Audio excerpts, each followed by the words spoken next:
Hey guys, Scott from Realistic Outdoors on another episode of this build that's coming together beautifully.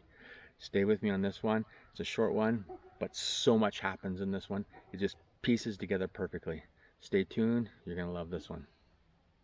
All right, this afternoon I'm gonna cut a couple pieces of 6-inch strips for both sides of the door. I want to reinforce it for the hinges, and I want to reinforce it for the door latch. Also, I need to bring it out to grade because I'm putting 1 inch worth of insulation on the sides, so I need to bring that out to 1 inch as well.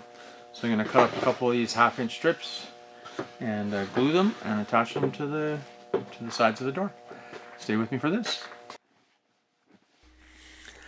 One of the things I wanted to make sure of before I went any further with this door is to make sure that my gear will fit, and this tent is the longest piece I'll be putting in there, so it went in okay, so I don't have to worry too much. No extra cuts. Now I'm just measuring out these boards so that they just go slightly higher than the door, and then they are 6-inch strips that I ripped off already, and I'm just gonna cut these up real quick.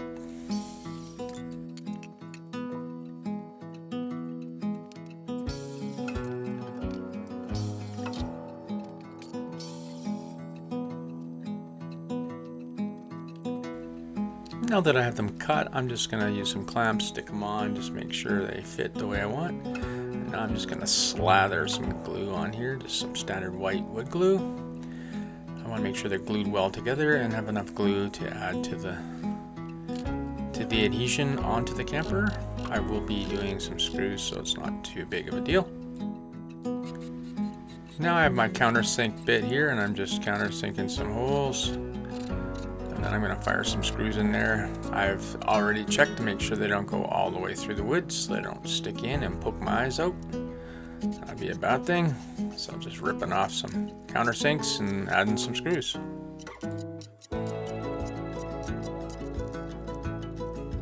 Hey guys, I definitely want to mention Cutter Creek Outdoors, who is a sponsor of this episode.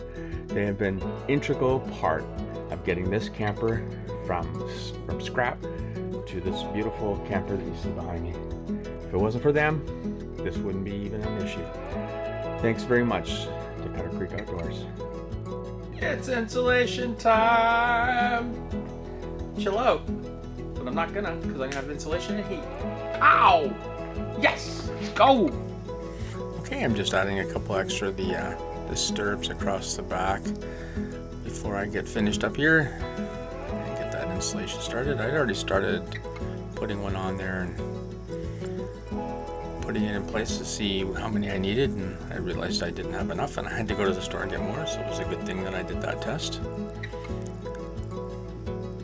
So here I'm just cutting pieces to size, and one of my favorite glues for styrofoam is great stuff, gaps and cracks. If you've ever used a spray foam, you know it sticks to absolutely everything, and it ends up being way better than glue.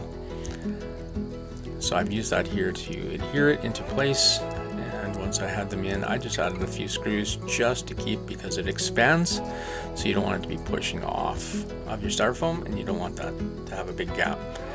So I glued it on with that spray foam, and then I put some screws into it.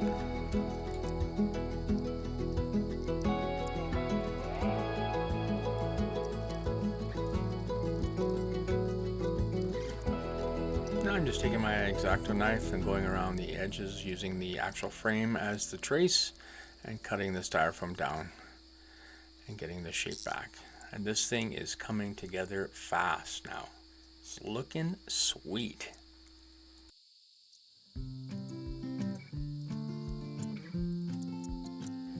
No matter what job you do with that spray foam, there's always tons left over. So I'm just going to use them, use it up, and fill in as many cracks as I can find. Might as well spray it in.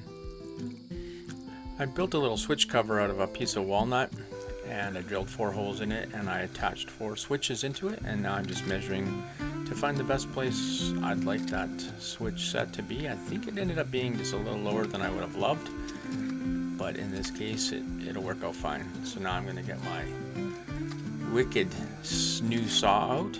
I love this thing, and I'm going to cut a hole into it and get that switch plate mounted and get ready to do some electrical work.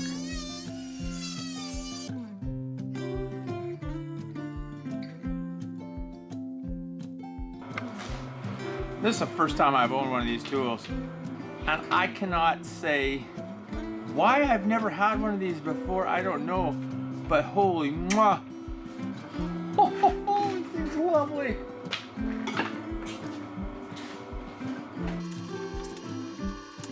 There are laws in some states about being affectionate to your tools, so FYI.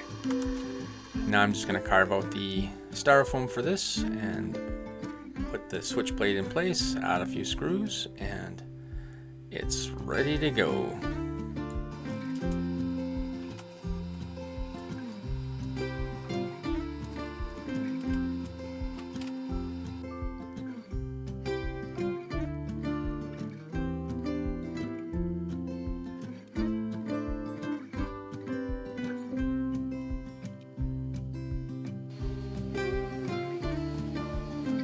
Now you'll just want to run your sander along the edge just to smooth that styrofoam out to take the perfect shape of the actual frame itself, so there's no weird bumps and lumps.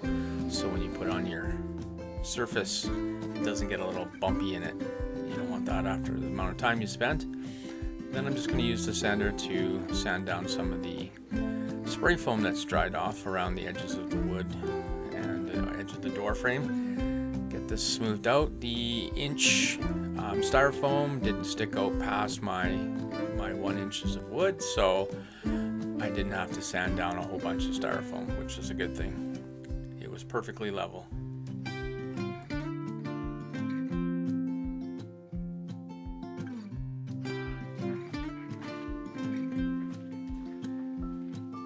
Here's a quick shot of the wood on the surface. These shots are a little bit out of order because right now I'm just going to do some wiring and some soldering, and then I will show you how that wood went on.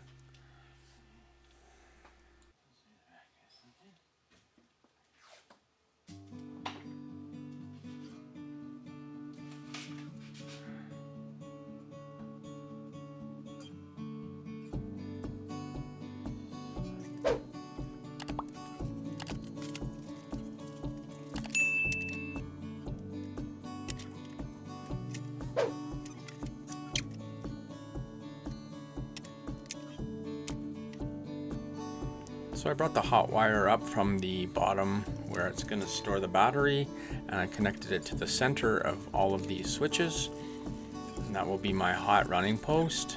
So I daisy chained them all to one, and then I connected the ground all together on the top one to the negative of the battery, and then I used the bottom half of the switch to go to each one of the lights for the switching leg.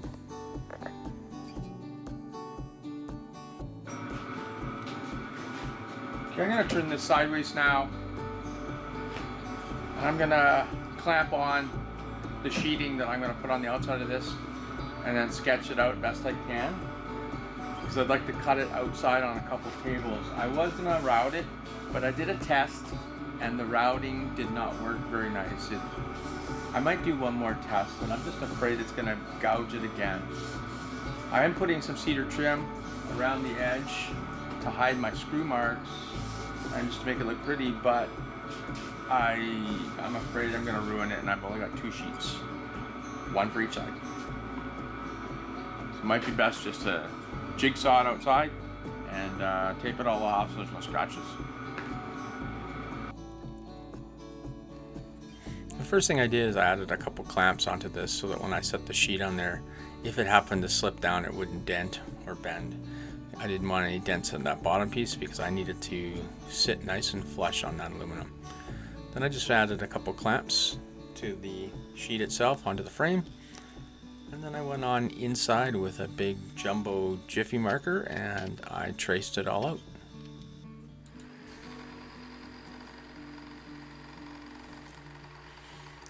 Once I was done tracing, I put some tape around on the inside so that if my jigsaw makes any scuff marks, it doesn't actually ruin the sheet itself. Like I said, I've only got 2 sheets and I don't want to wreck it. So I just used my jigsaw best I can and my new multi-tool here to get some perfect cuts.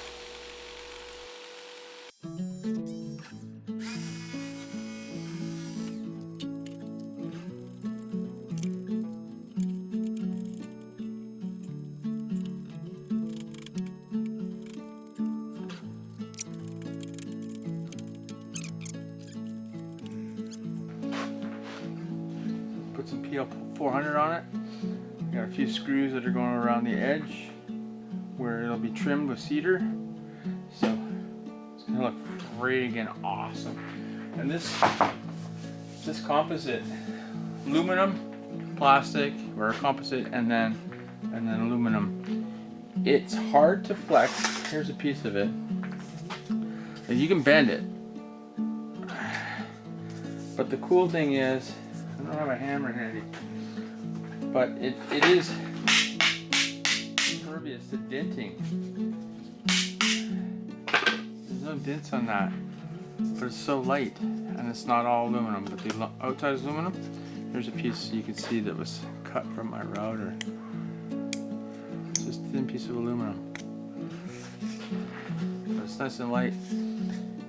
I'm going to give the outside of this camper a professional, smooth surface I can put my graphics onto. I'm pretty stoked. I just used a regular closed steamer here, and I just attached the handle to an actual vacuum handle just so I could stand the heat better.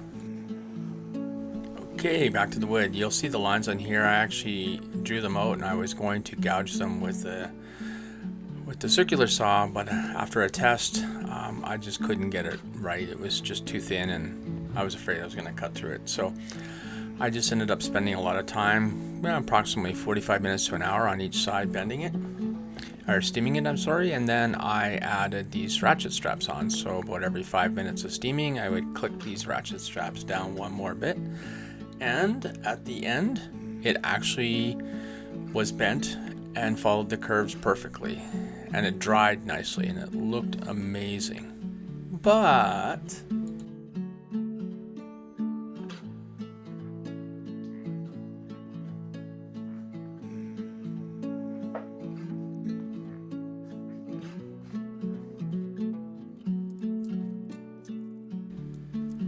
I came back after it had dried for over 40 hours, and it sprung back, which you can see here, and then I just ran some screws as I went, laying it down and getting it into position, and then just continued to lay screws down on my trusses, and it went down wonderfully.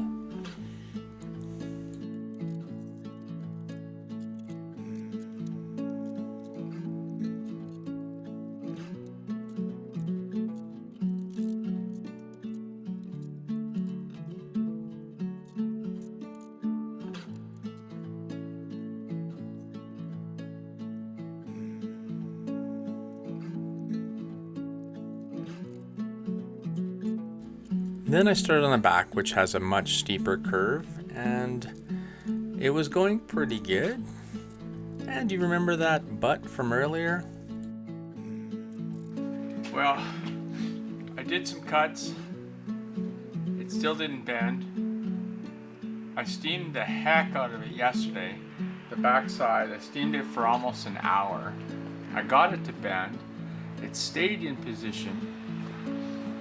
I screwed it on and it split. So I'm going to show you guys that now. The crack was pretty severe in two places along the back, and you could see a bit of it on the inside. But when you stay with me in one of the future episodes, I'm going to show you how I fixed this, and you couldn't even tell that it had ever happened. Make sure you ring that bell and subscribe so you can see that future episode.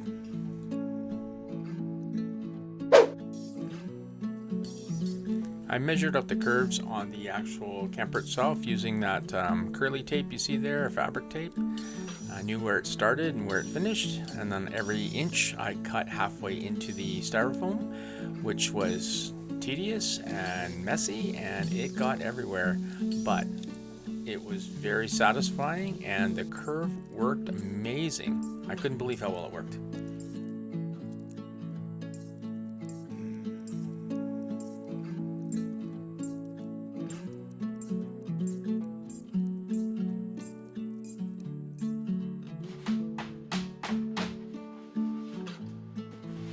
On the surface, you'll see there's a piece of wood running across the top, and I added that, and I can't find the recording for it, but it was to house my two work lights that I'm going to put on there for driving and for just nighttime extra lighting.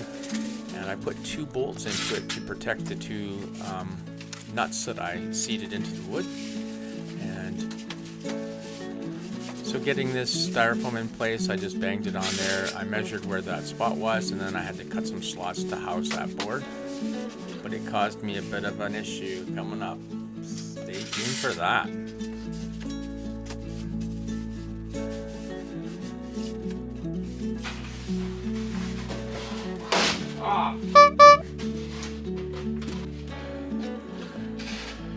Pro tip, if you're gonna cut this stuff, cut it outside. It gets everywhere and it's static and stuck on everything. Oh my God. It was flexing so beautifully, but when I tried to lift it, the bolt held it in place and it broke.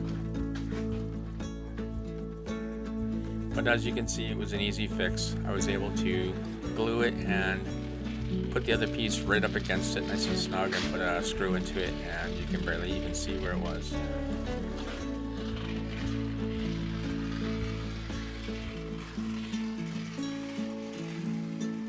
And for the final touches, I'm just going to use up the rest of this great stuff and fill all the cracks and seams, and it should be a pretty airtight camper.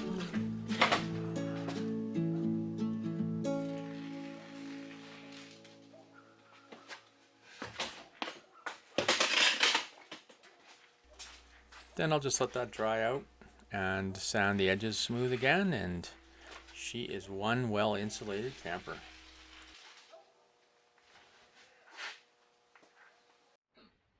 Well, that's a wrap on this episode, and thank you very much for hanging along this far. The camper is just one big, wicked, happy family now, and now that we got the insulation inside on, we got the roof in, this is going to finish quickly. Most of the stuff coming up now will be small, tedious work, just to make it look really nice. So thanks for hanging in. I'm Scott from Realistic Outdoors.